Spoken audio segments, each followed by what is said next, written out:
സഖാക്കളെ, സഹോദരി സഹോദരന്മാർ, നമ്മുടെ തെരഞ്ഞെടുപ്പിൻ്റെ അവസാന നാളുകളിലാണ് നാം എത്തി നിൽക്കുന്നത്. ഈ തെരഞ്ഞെടുപ്പ് ആരംഭിക്കുന്നതിന് മുൻപ് തന്നെ രാജ്യത്തിലെ ജനങ്ങൾ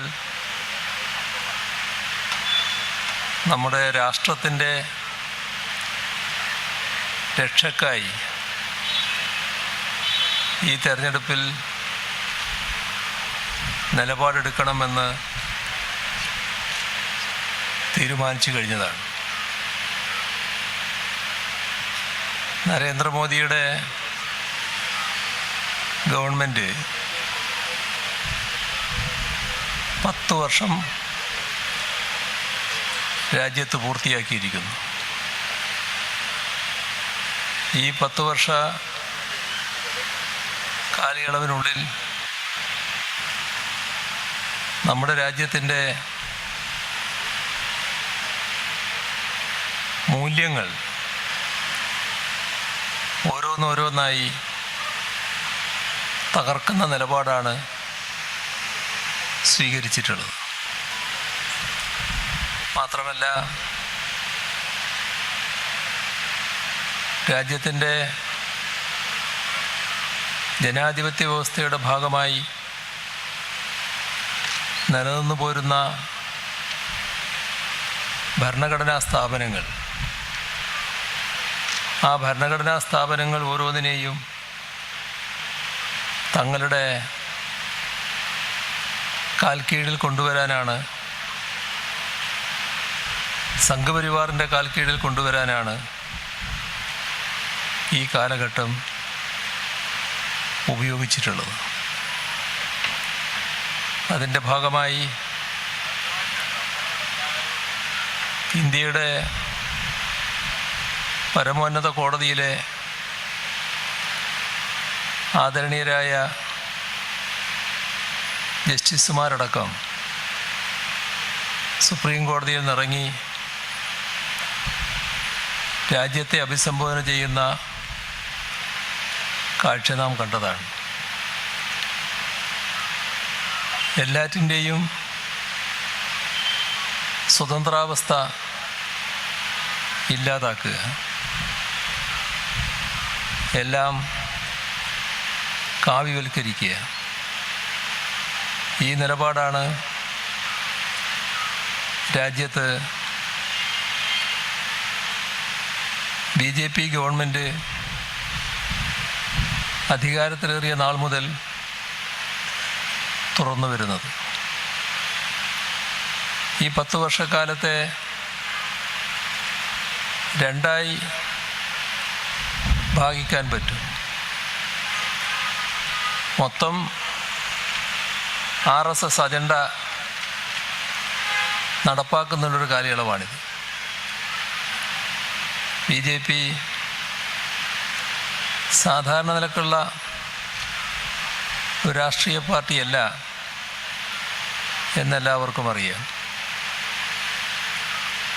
RSS നയിക്കുന്ന ഒരു പാർട്ടിയാണ്. അപ്പോൾ RSSൻ്റെ അജണ്ട നടപ്പിലാക്കാനാണ് ആ രാഷ്ട്രീയ പാർട്ടിക്ക് ബാധ്യത. RSSൻ്റെ അജണ്ട എന്ന് പറയുമ്പോൾ മൊത്തത്തിൽ നമ്മുടെ രാജ്യത്തിൻ്റെ പൊതു താല്പര്യത്തിനെതിരായിട്ടുള്ളതാണ്. ഈ രാജ്യം ഏതിനെയൊക്കെയാണോ ഏറ്റവും കൂടുതൽ വിലമതിക്കുന്നത് അതിനെല്ലാം RSS എതിരാണ്.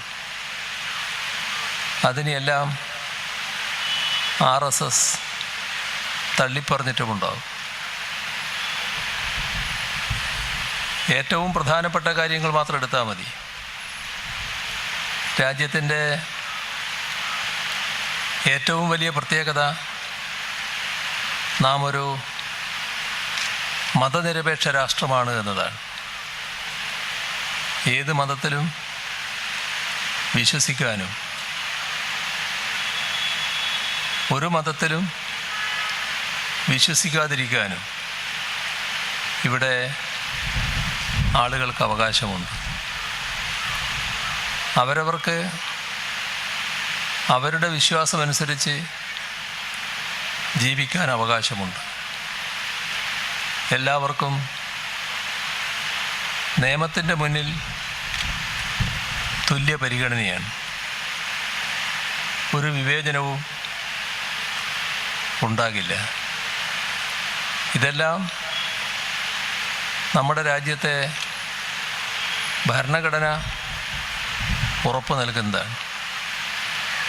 പക്ഷേ മതനിരപേക്ഷത അത് രാജ്യത്തിന് പറ്റുന്നതല്ല എന്നതാണ് RSS നിലപാട്. അവരത് ഒരു കാലത്തും മറച്ചു വച്ചിട്ടില്ല. തുടക്കം മുതലേ അവരത് കൃത്യമായി പറഞ്ഞു പോന്നിട്ടുണ്ട്, പ്രചരിപ്പിച്ചു പോന്നിട്ടുണ്ട്.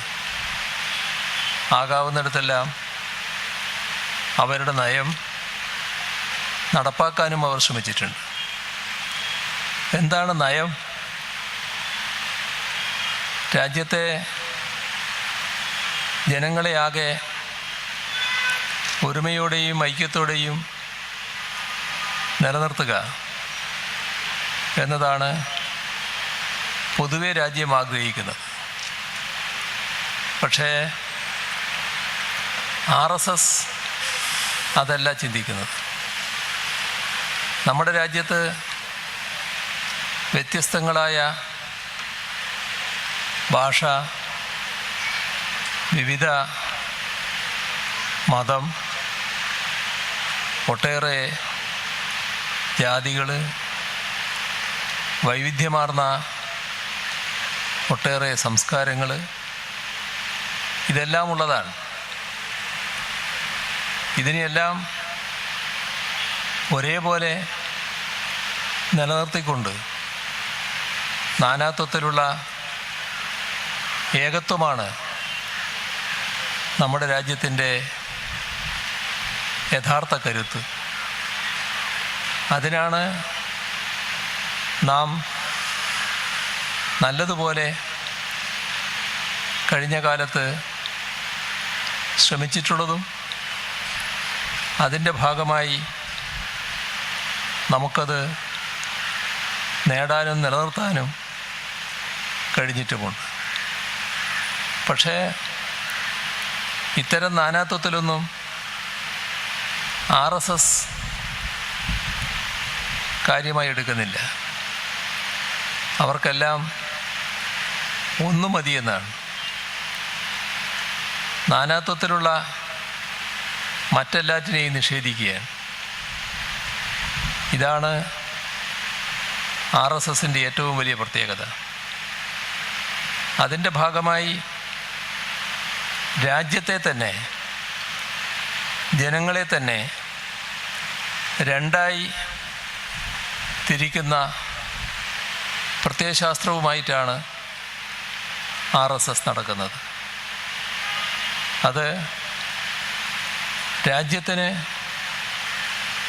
രാജ്യത്തിൻ്റേതായ ആഭ്യന്തര ശത്രുക്കളുണ്ട് എന്ന അവരുടെ നിലപാടാണ്. രാജ്യത്തിൻ്റെ ആഭ്യന്തര ശത്രുക്കൾ എന്ന അവരുടെ നിലപാട് അവരുയർത്തിപ്പിടിക്കുന്ന ആർഷഭാരത സംസ്കൃതിയുടെ ഭാഗമായി വന്നതല്ല. അവർ വളരെ പവിത്രമായി കണക്കാക്കുന്ന വേദേതിഹാസങ്ങളിൽ എവിടെയെങ്കിലും പരാമർശിച്ചുമല്ല. പിന്നെ എവിടുന്ന് കിട്ടിയതാണ് ഈ പറയുന്ന ആഭ്യന്തര ശത്രു? ആ ആഭ്യന്തര ശത്രു അവർക്ക് കിട്ടിയത് ജർമ്മനിയിൽ നിന്നാണ്. ജർമ്മനിയിൽ ഹിറ്റ്ലർ നാസിസം നടപ്പാക്കിയ ആഭ്യന്തര ശത്രു സിദ്ധാന്തമുണ്ട്. ആഭ്യന്തര ശത്രുക്കളായി ഹിറ്റ്ലർ കണ്ടവരെ തന്നെയാണ് RSS ഇന്ത്യയിലും ആഭ്യന്തര ശത്രുക്കളായി കണ്ടിട്ടുള്ളത്. ഹിറ്റ്ലർ കണ്ടത് അവിടെയുള്ള ന്യൂനപക്ഷത്തെയും കമ്മ്യൂണിസ്റ്റുകാരെയുമായിരുന്നു. അതുതന്നെയാണ് ഇവിടെ RSS പകർത്തിയത്. ആ പകർത്തൽ മാത്രമല്ല, ഈ ആഭ്യന്തര ശത്രുക്കളെ എങ്ങനെ കൈകാര്യം ചെയ്യണം, അത് രാജ്യത്തിൻ്റെ ആഭ്യന്തര വൈരുദ്ധ്യം പരിഹരിക്കുന്ന പ്രശ്നമാണ്. അതെങ്ങനെ എന്നതും അവർ നേരത്തെ പറഞ്ഞു വച്ചിട്ടുണ്ട്. അതിൻ്റെ ഭാഗമായാണ് അവർ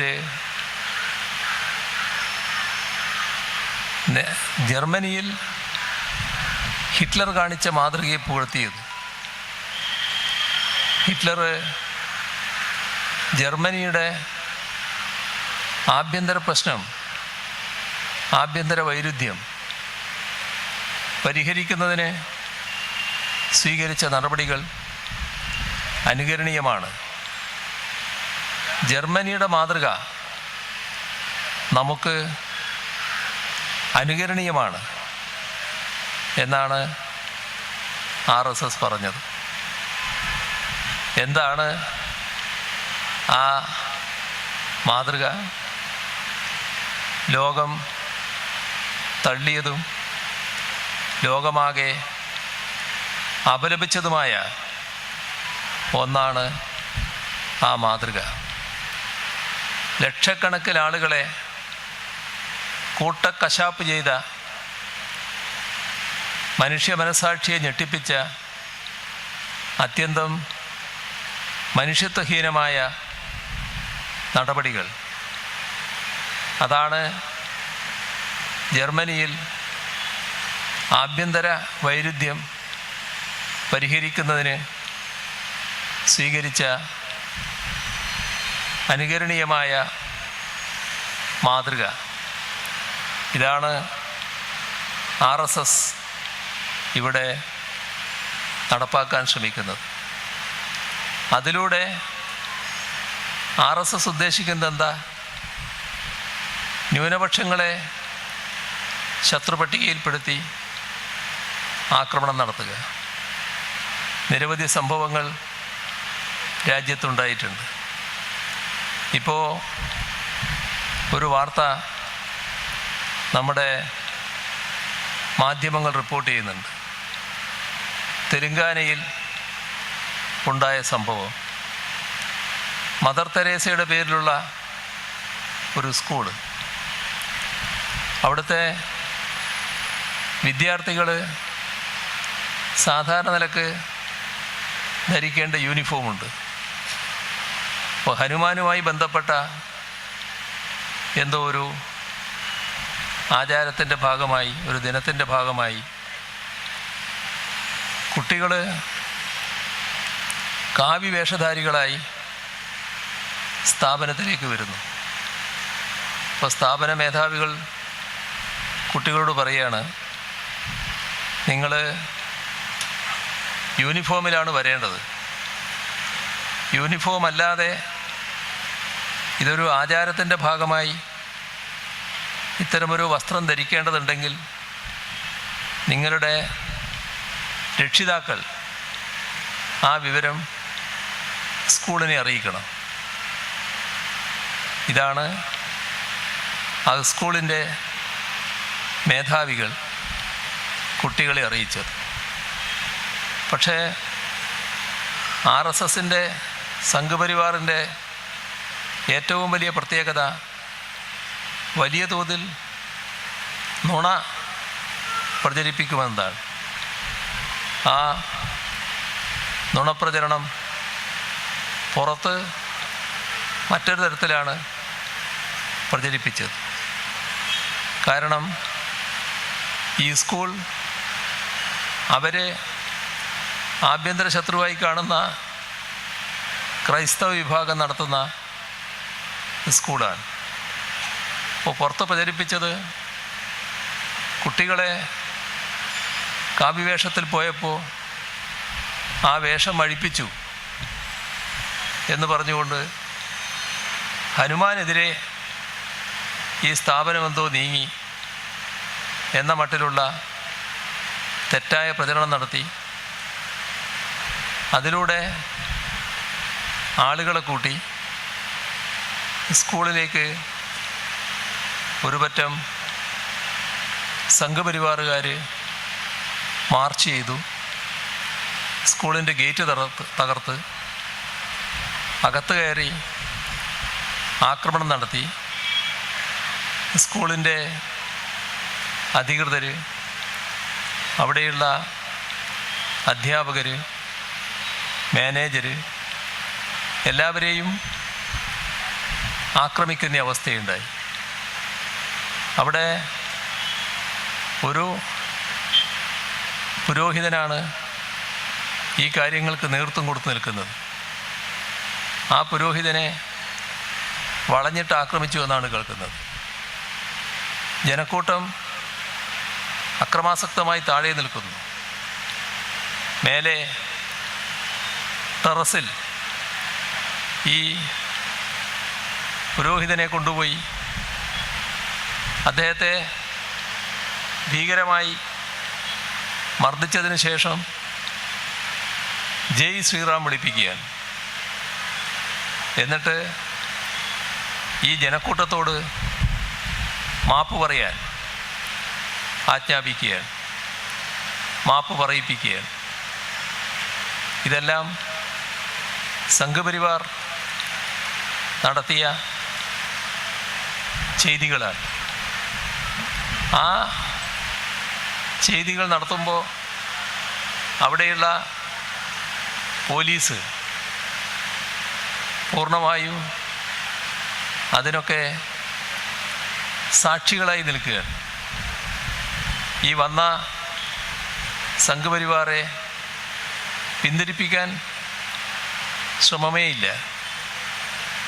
മാത്രമല്ല അവർ പോലീസ് കേസെടുക്കുന്നത്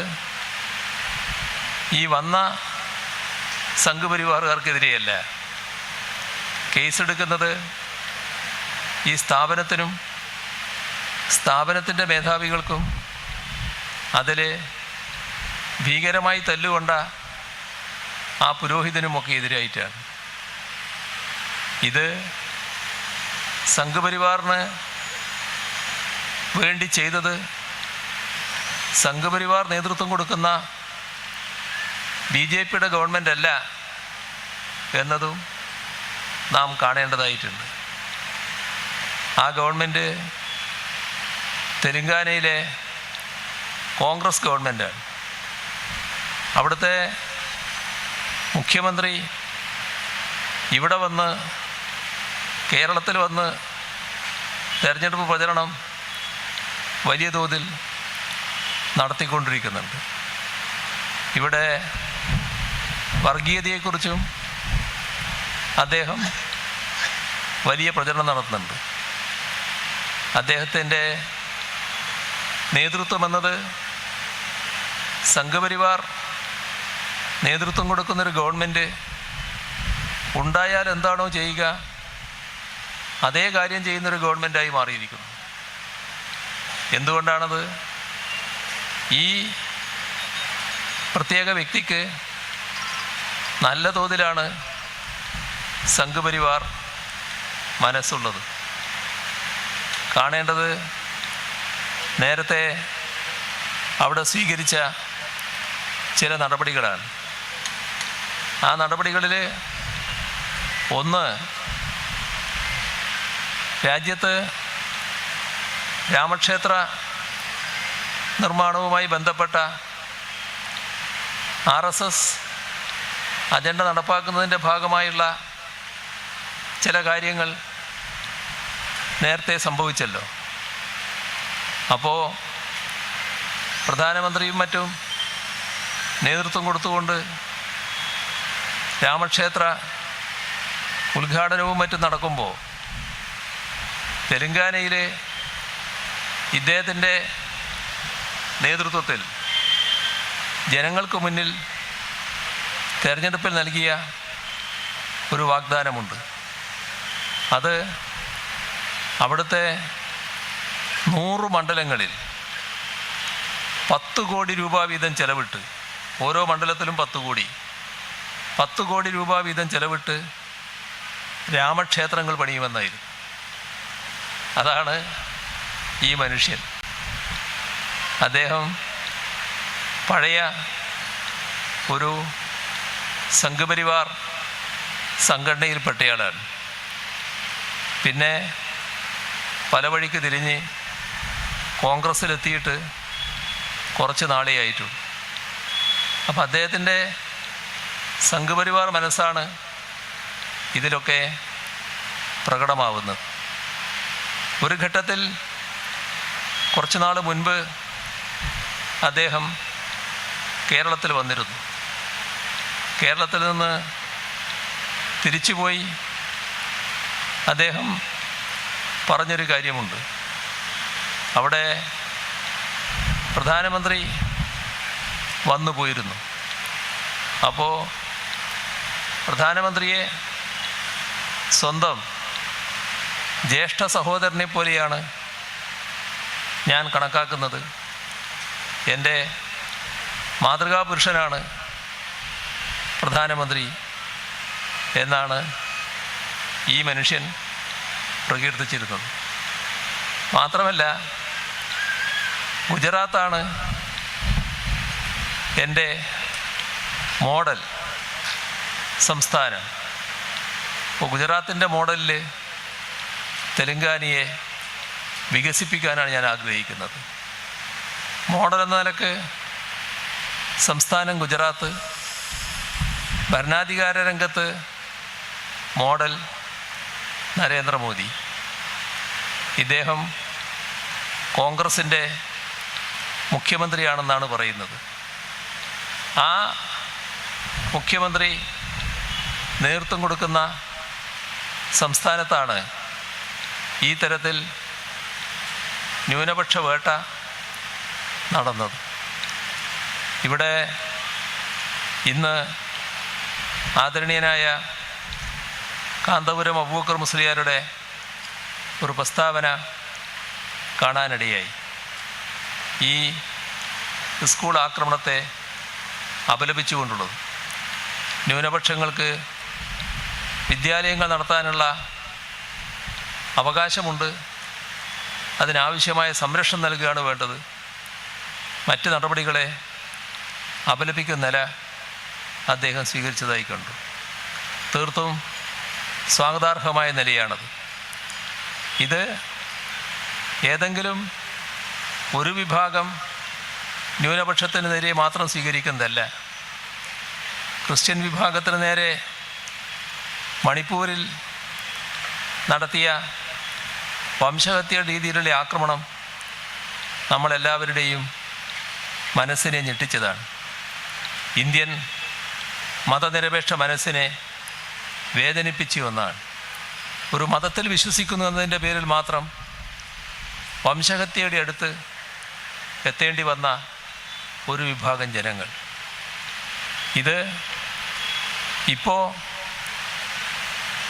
ക്രൈസ്തവ വിഭാഗത്തിനാണ് നേടേണ്ടി വന്നതെങ്കിൽ വംശഹത്യ നേരത്തെ അതിൻ്റെ ബീഭത്സമായ രൂപത്തിൽ അരങ്ങേറിയത് ഈ തെലങ്കാനയിലെ കോൺഗ്രസ് മുഖ്യമന്ത്രി മോഡലായി കണ്ട സംസ്ഥാനത്തിലാണ് എന്നത് നാം ഓർക്കണം. അത് ഗുജറാത്തിലായിരുന്നു. ഗുജറാത്തിൽ അന്ന് മുസ്ലിമിന് നേരെയാണ് ആ വംശഹത്യ അരങ്ങേറിയത്.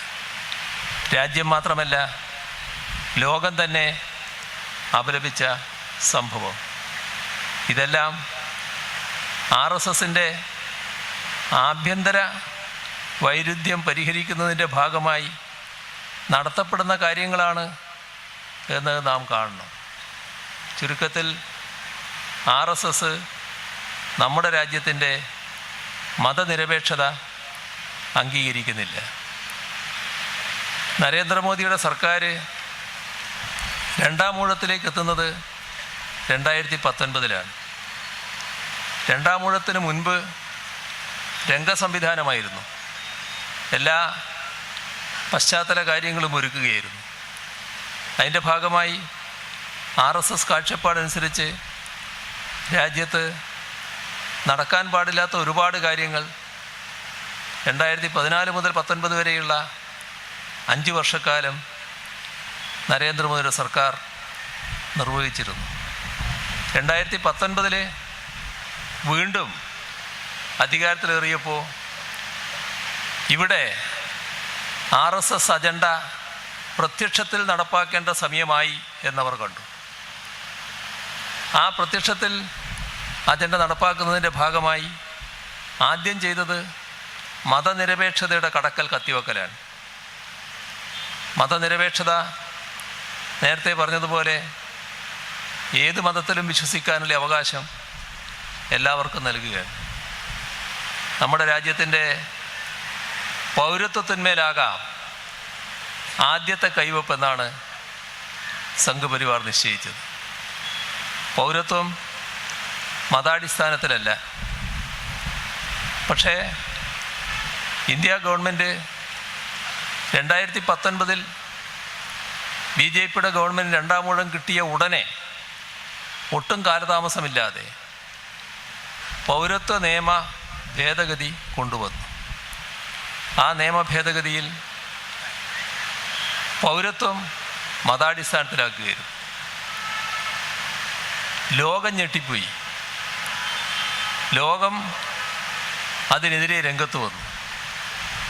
ആ എതിരെ രംഗത്ത് വന്നവരുടെ കൂട്ടത്തിൽ അമേരിക്ക അടക്കം ഉണ്ടായി. എന്തുകൊണ്ടാണ് അമേരിക്കയെ പ്രത്യേകം പറയുന്നത്? ഇന്ത്യ രാജ്യത്തെ അമേരിക്കയുടെ തന്ത്രപരമായ സഖ്യശക്തിയാക്കി മാറ്റുന്ന തീരുമാനമെടുത്തത് നരേന്ദ്രമോദിയുടെ ഗവൺമെൻറ്റാണ്. അമേരിക്കക്ക് വലിയ സന്തോഷം പകർന്ന തീരുമാനം അത്. കാരണം ഇന്ത്യ രാജ്യത്തെ എല്ലാ കാര്യങ്ങളിലും അമേരിക്കയോടൊപ്പം കിട്ടലാണ്.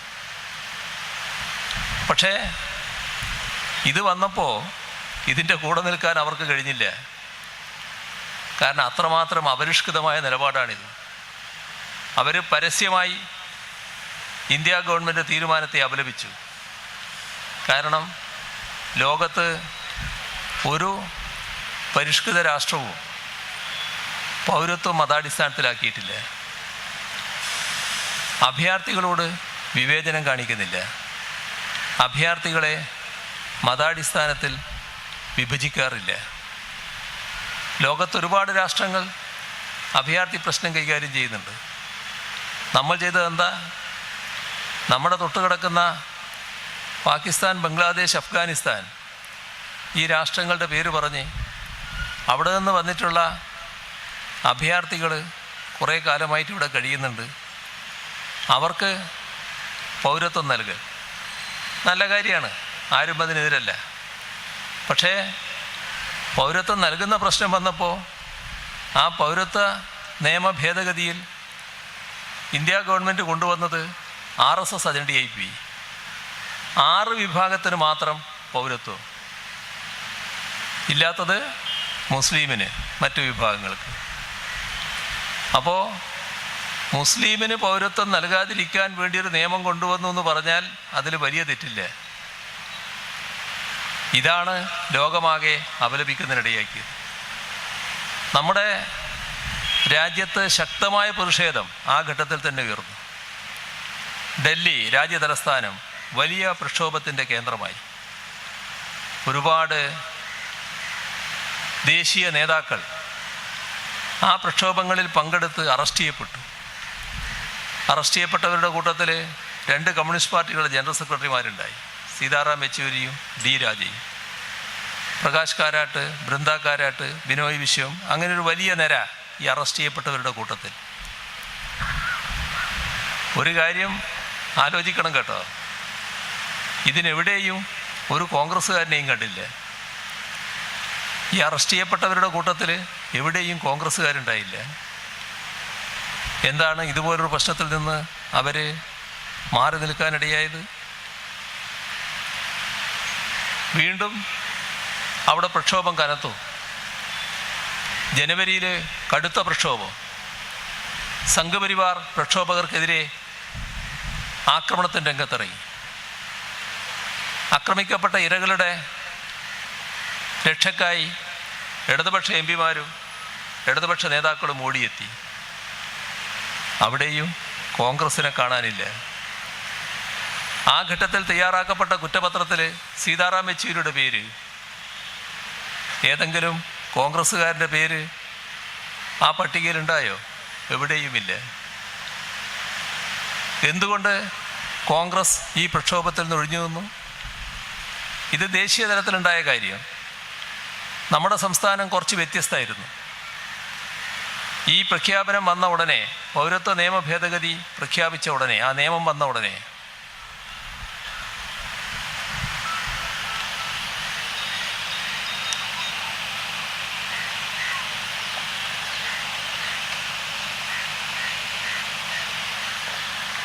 കേരളം ഒരു കാര്യം പ്രഖ്യാപിച്ചു. അത് ഈ നിയമ ഭേദഗതി കേരളത്തിൽ നടപ്പാക്കില്ല എന്നായിരുന്നു. ആടെ നിർത്തിയില്ല.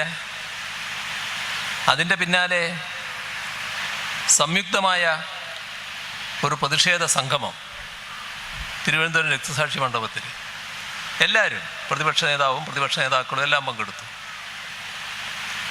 തുറന്ന സർവകക്ഷി യോഗം, അതിന് പിന്നാലെ പ്രത്യേക നിയമസഭാ യോഗം, അവിടെ ഏകണ്ഠമായി ഈ നിയമം പിൻവലിക്കണമെന്ന പ്രമേയം പാസാക്കൽ. ഇതിലെല്ലാം കോൺഗ്രസും UDF ഉണ്ടായി. ഇനിയാണ് മറ്റൊരു രംഗം വരുന്നത്. ഇത്രയെല്ലാം യോജിച്ച കാര്യങ്ങൾ നടന്നതിന് ശേഷം കോൺഗ്രസിൻ്റെ സംസ്ഥാന അധ്യക്ഷൻ KPCC പ്രസിഡന്റ് പരസ്യമായൊരു പ്രസ്താവന. അദ്ദേഹം പറഞ്ഞു, കേന്ദ്രം ഒരു നിയമം പാസാക്കിയാൽ ഇവിടെ നിയമസഭ പ്രമേയം പാസാക്കിയത് കൊണ്ട് നടപ്പാകാതിരിക്കുമോ? ഒരു ചരിത്ര നിഷേധമുള്ള പ്രസ്താവനയാണത്. ഇരിക്കട്ടെ.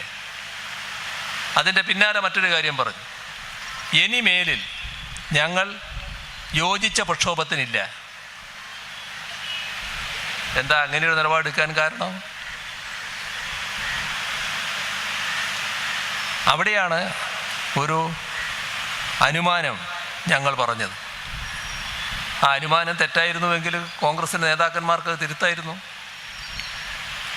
ഇപ്പോൾ രാഹുൽ ഗാന്ധി കേരളത്തിൽ വന്നപ്പോൾ അദ്ദേഹം പറയുന്നുണ്ടല്ലോ, കോൺഗ്രസിനെ ഞങ്ങൾ വിമർശിക്കുന്നു, അദ്ദേഹത്തെ പേരെടുത്ത് വിമർശിക്കുന്നു. രാഹുൽ ഗാന്ധി വിമർശിക്കുന്ന ഒരു ഭാഗം ഇവിടെയാണ്. നിങ്ങളോട് ചോദിച്ചല്ലോ, എന്താ നിങ്ങൾ മറുപടി പറയാത്തത്? കേരളത്തിലുണ്ടല്ലോ നിങ്ങൾ, മറുപടി പറയൂ.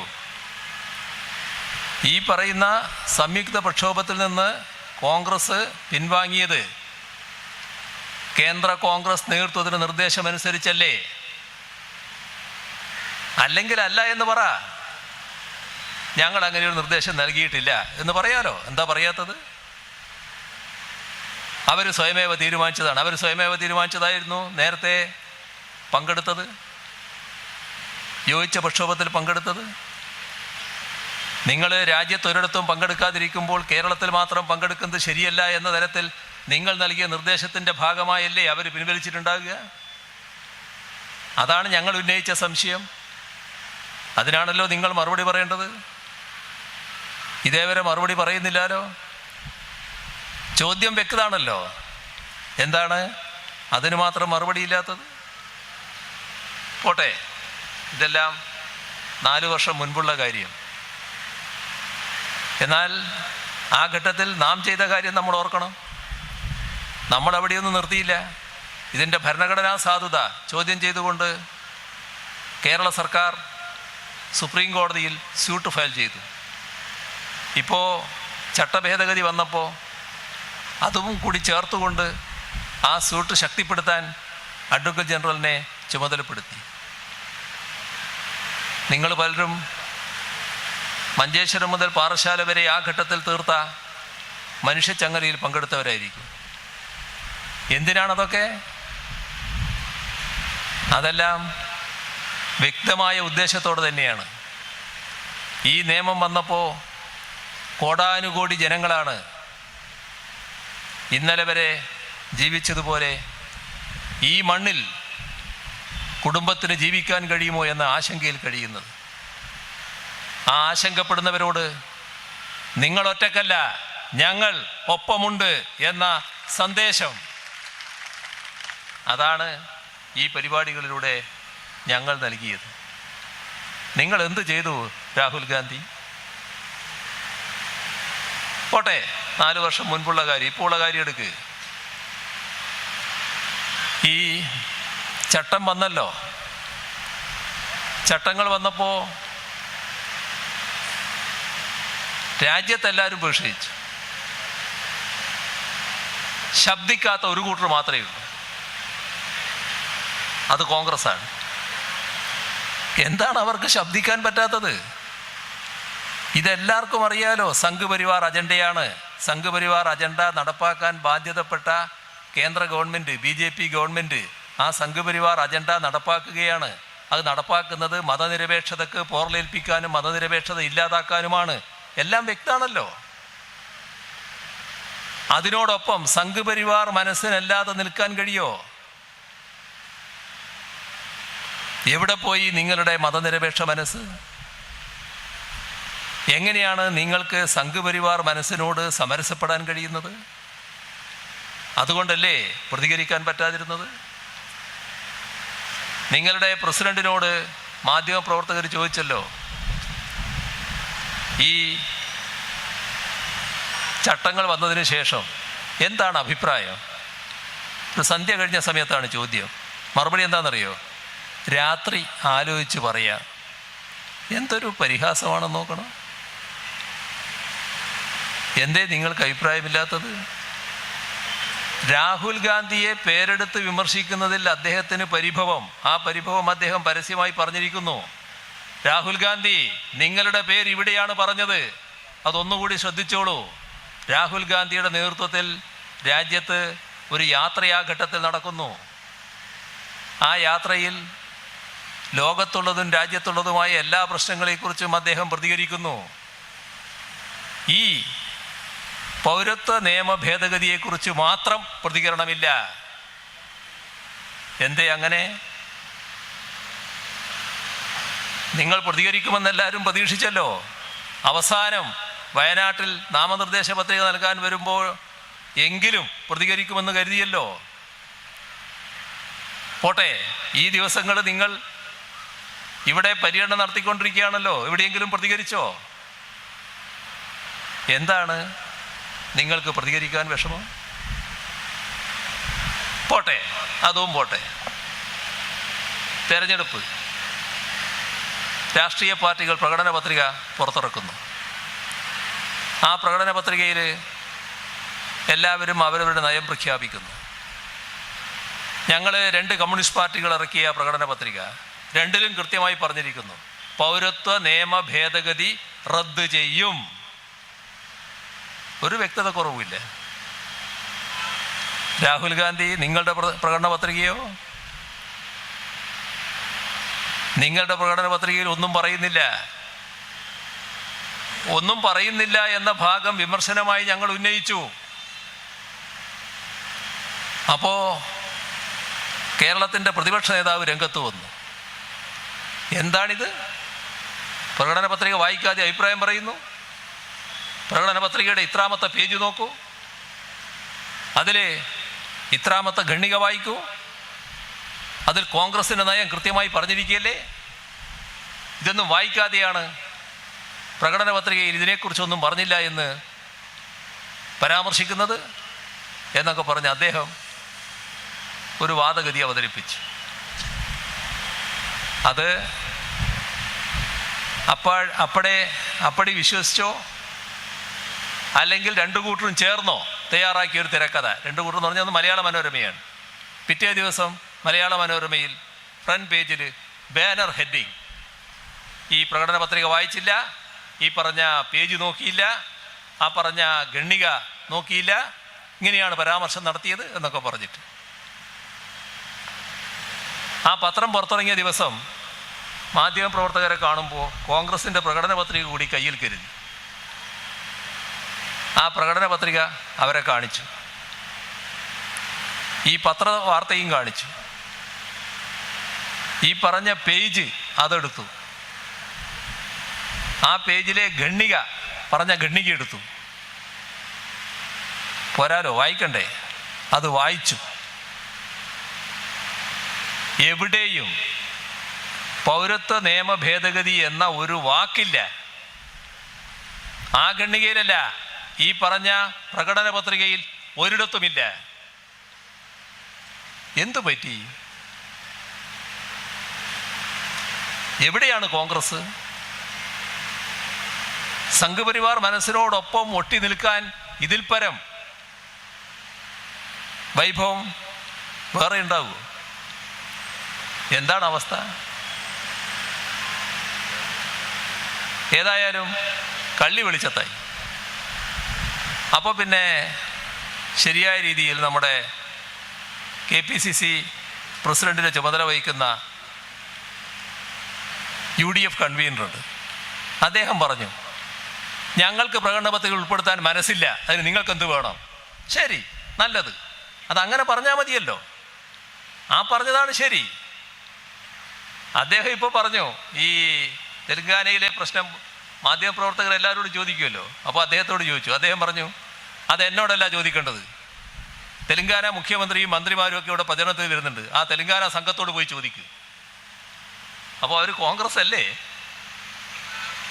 കോൺഗ്രസിൻ്റെ സംസ്കാരമല്ല എന്നാണല്ലോ പറഞ്ഞു വെക്കുന്നത്. ആ സംഘത്തോട് ചോദിക്കണമെന്ന്. അതിരിക്കട്ടെ, ഞാൻ നേരത്തെ പറഞ്ഞു, ഇതാണ് അവസ്ഥ. എന്തുകൊണ്ട് ഈ പറഞ്ഞ പൗരത്വ നിയമ ഭേദഗതിയെപ്പറ്റി ഒന്നും പറയാൻ കോൺഗ്രസിന് കഴിയുന്നില്ല? അവിടെയാണ് സംഘപരിവാർ മനസ്സിനോട് ഒട്ടി നിൽക്കുന്ന കോൺഗ്രസിനെ കാണാൻ നമുക്ക് കഴിയുക. ഇത് സംഘപരിവാർ അജണ്ട, RSS അജണ്ട. ആ അജണ്ട നടപ്പാക്കുന്നതിൻ്റെ ഭാഗമായി BJP ഗവൺമെൻറ് കൊണ്ടുവന്ന നിയമ ഭേദഗതി, ആ നിയമ ഭേദഗതിയെ ശരിയായ രീതിയിൽ നേരിടാൻ കോൺഗ്രസ് അറച്ചു നിൽക്കുന്നു. ഇത് മാത്രമാണോ? നമ്മുടെ രാജ്യത്ത് ജമ്മു കാശ്മീരിൻ്റെ പ്രത്യേക പദവി എടുത്തു കളയുമെന്നത് RSSൻ്റെ വാശിയായിരുന്നു. RSS ആണല്ലോ നേരത്തെ ഇതിനത് പ്രഖ്യാപിച്ചിരുന്നത്. ഇപ്പോൾ RSS അജണ്ട നടപ്പാക്കുന്ന ഘട്ടം വന്നു. രണ്ടാം ഊഴത്തിൽ എടുത്തല്ലോ ആ അജണ്ട. ഒരു ദിവസം ആഭ്യന്തരമന്ത്രി പാർലമെന്റിൽ എഴുന്നേറ്റ് നിൽക്കുന്നു, ഒരു കടലാസ് എടുത്ത് വായിക്കുന്നു. ഒന്ന്, ജമ്മു കാശ്മീരിൻ്റെ പ്രത്യേക പദവി ഭരണഘടനയിലെ 370 റദ്ദു ചെയ്യുന്നു. 2, ജമ്മു കാശ്മീരിൻ്റെ സംസ്ഥാന പദവി എടുത്തു കളയുന്നു. 3, ജമ്മു കാശ്മീരിനെ കഷണങ്ങളായി വിഭജിക്കുന്നു. ഇതെല്ലാം ചെയ്യണമെങ്കിൽ എന്തെല്ലാം നടപടിക്രമങ്ങൾ പാലിക്കണം? ഞങ്ങൾക്കൊരു നടപടിക്രമം ബാധകമല്ല, ഞങ്ങൾ തോന്നിയത് ചെയ്യും. ഇതാണ് സംഘപരിവാർ നിലപാട്. അതാണ് BJP ഗവൺമെൻറ് ചെയ്തത്. രാജ്യത്ത് വലിയ പ്രതിഷേധമുയർന്നു.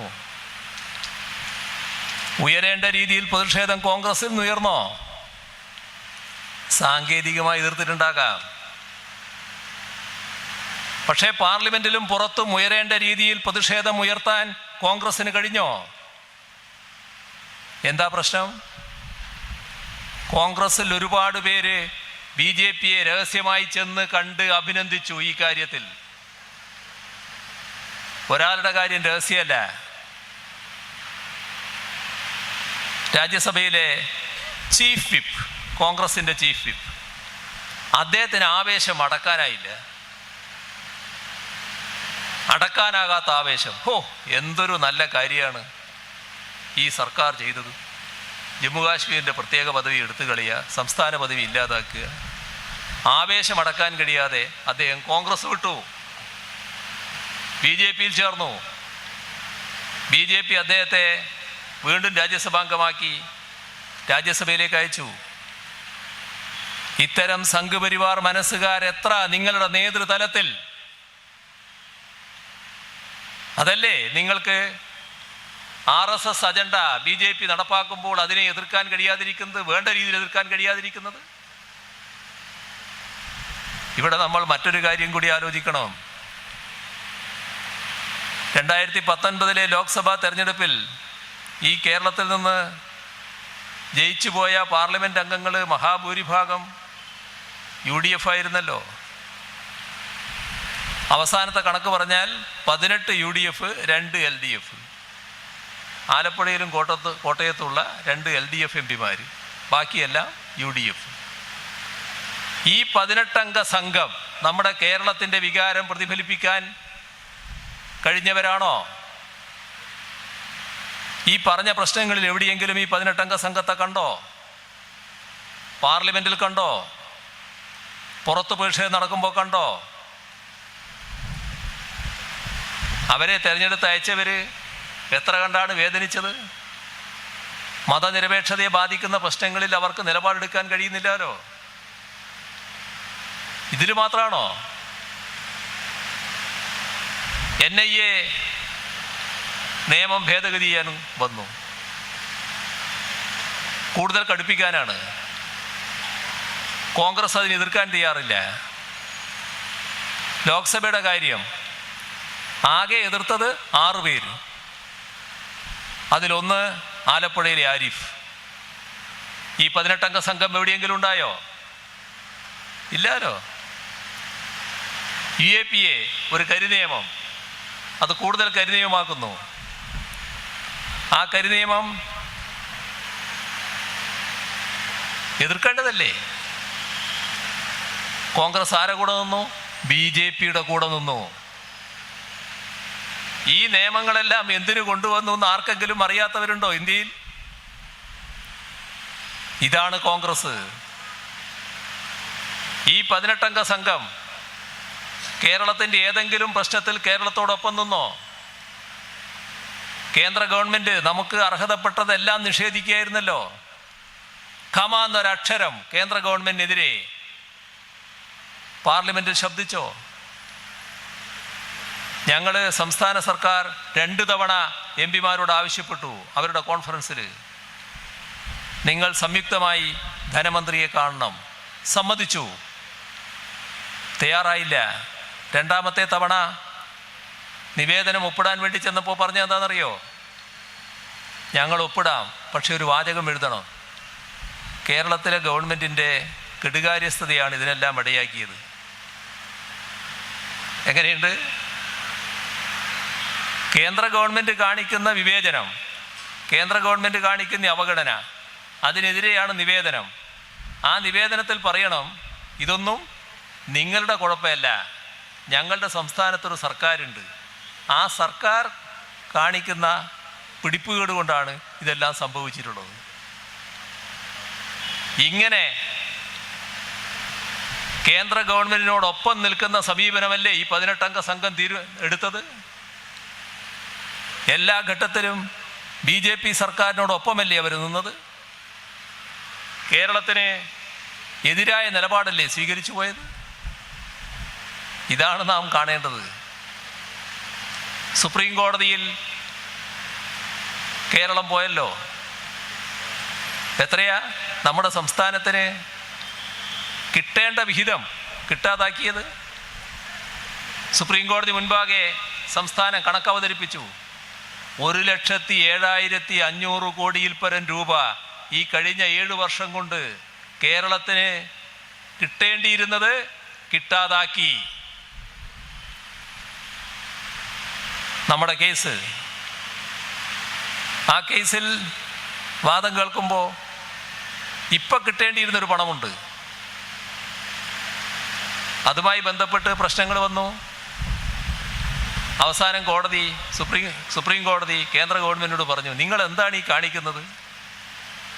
ഇത് ന്യായമായും കേരളത്തിന് അവകാശപ്പെട്ടതല്ലേ?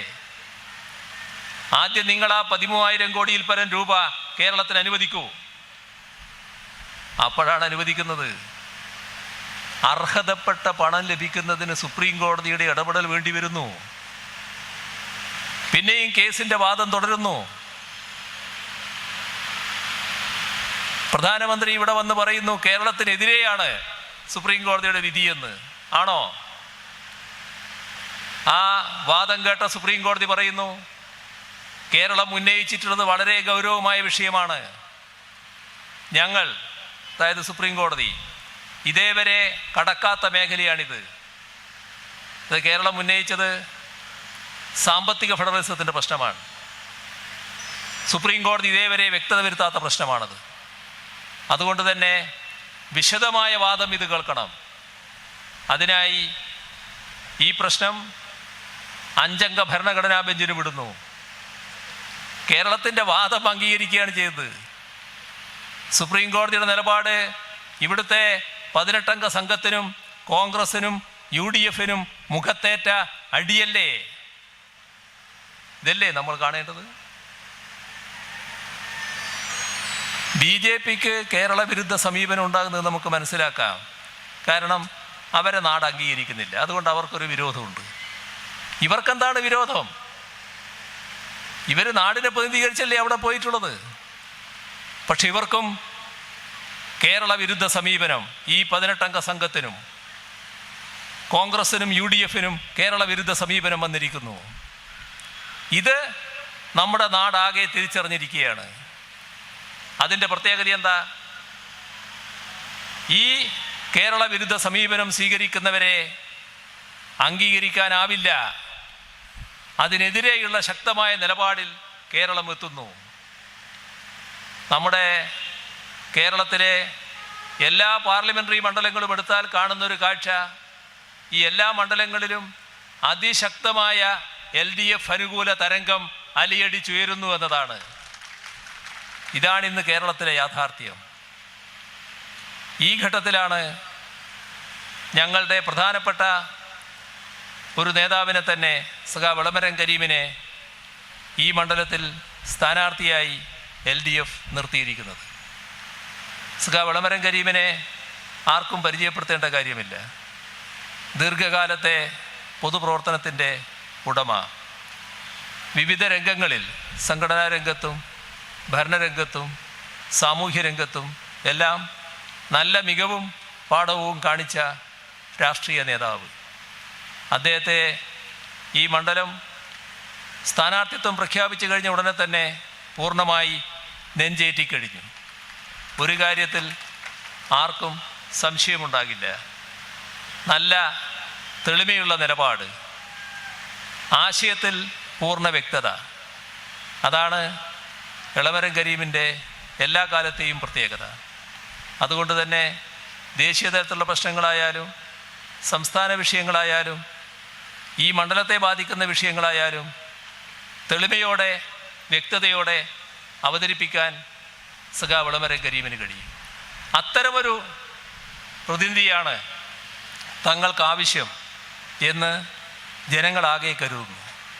ഈ ഘട്ടത്തിൽ എളമരം കരീമിൻ്റെ ചിഹ്നം അരിവാൾ ചുറ്റിക നക്ഷത്രം, അരിവാൾ ചുറ്റിക നക്ഷത്രം അടയാളത്തിൽ വോട്ട് രേഖപ്പെടുത്തി വലിയ ഭൂരിപക്ഷത്തോടെ കോഴിക്കോടിൻ്റെ പ്രതിനിധിയായി സഖാവ് എളമരം കരീമിനെ പാർലമെൻറ്റിലേക്ക് തിരഞ്ഞെടുത്തയക്കുക എന്ന് അഭ്യർത്ഥിച്ചുകൊണ്ട് അവസാനിപ്പിക്കുന്നു.